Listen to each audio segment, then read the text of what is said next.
Календула. Календула сары һәм кызгылт сары төстәге зур булмаган чәчәк. Кыргый табигатьтә ул диңгез буйларында, якты һәм дымлы урыннарда үсә. Аны якын көнчыгышта, Европаның көньяк өлешендә очратырга мөмкин. Борынгы риваять буенча, календула кояш кесәсеннән җиргә төшкән алтын тәңкәдән үсеп чыккан. Бу чәчәкнең атамасы латин теленнән нәни календар дип тәрҗемә ителә. Календула безгә көннең озынлыгын билгеләргә ярдәм итә.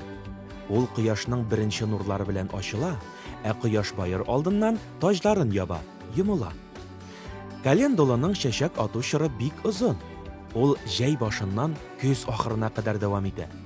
Шуңа күрә безнең илдә кешеләр аны бакчаларында бик яратып үстерә. Ул бакчаның чып-чын бизәге.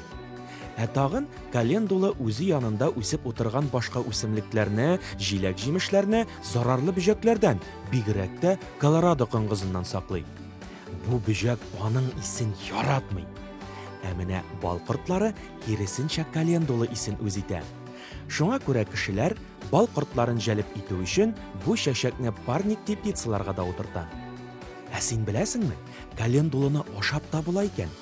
Ул аш, ит, балык ризыклары, салатлар һәм татлы тортлар һәм печеньелар әзерләгәндә кулланыла.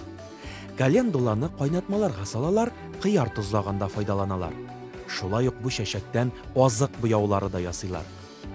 Шулай да календуланың иң зур әһәмияте аның дәвалау сыйфатлары.